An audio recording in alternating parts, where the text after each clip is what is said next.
Hello friends, மகாலயபக்ஷம் டே 3 வந்து டின்னருக்கு வந்து ஸ்வீட் பொட்டேட்டோ சக்கரவள்ளி கிழங்கு சப்பாத்தியும் அதுக்கப்புறமா பாம்பே சட்னின்னு தான் பண்ண போகிறேன். அதுக்கு ஃபஸ்ட்டு சக்கரவள்ளி கிழங்கு வேக வச்சுட்டேன். பாம்பே சட்னி பண்ணுறதுக்கு ஒரு கடாயில் எண்ணெய் குத்திண்டு கடுகு, உளுத்தம்பருப்பு, கடலப்பருப்பு தாளிச்சுட்டேன்.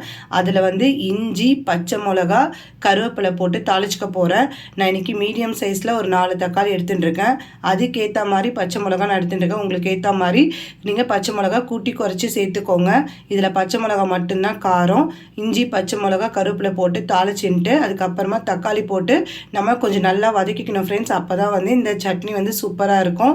தக்காளி கொஞ்சம் நல்லா வதங்கினதுக்கப்புறமா உப்பு, மஞ்சள் பொடி சேர்த்து இன்னும் கொஞ்சம் நல்லா தக்காளியை நான் நல்லா வதக்கின்ட்டேன். அதுக்கப்புறமா தாராளமாக வந்து ஜலம் சேர்த்துக்கணும். தண்ணி சேர்த்துட்டா தான் நம்ம வந்து கடல மாவு கரைச்சி கொட்டுறச்சி வந்து அடி பிடிக்காமல் இருக்கும். அதனால் 2 டம்ளர் வந்து ஜலம் சேர்த்துட்டேன்.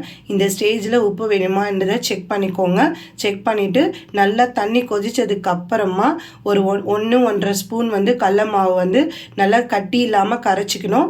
ப்ளஸ் கூடவே கொஞ்சம் ஜலமும் நிறைய எடுத்து வச்சுக்கணும். அப்போ தான் கட்டி இல்லாமல் கலரத்துக்கு ஈஸியாக இருக்கும். கடல மாவும் கொஞ்சம் ஜலமும் சேர்த்து நல்லா கொதிக்க விட்டுட்டோம் ஃப்ரெண்ட்ஸ். நம்மளுடைய பாம்பே சட்னியும் ரெடி ஆகிடுது. இன்னொரு பக்கம் வந்து வேக வச்சிருந்த ஸ்வீட் பொட்டேட்டோ வந்து ஸ்மாஷ் பண்ணிட்டு அதில் கோதுமாவும், உப்பு, அப்புறம் ஜலம் சேர்த்துட்டு நல்லா மாவு பசைஞ்சு எடுத்துட்டேன். நீங்கள் வந்து ஸ்வீட் பொட்டேட்டோவை ஸ்டப் பண்ணி கூட சேர்த்துக்கலாம். இல்லை டின்னருக்கு வேண்டாம்னா இந்த ஸ்வீட் பொட்டேட்டோவை நீங்கள் ஸ்கிப் பண்ணிவிட்டு வெறும் சப்பாத்தி கூட பண்ணிக்கலாம்.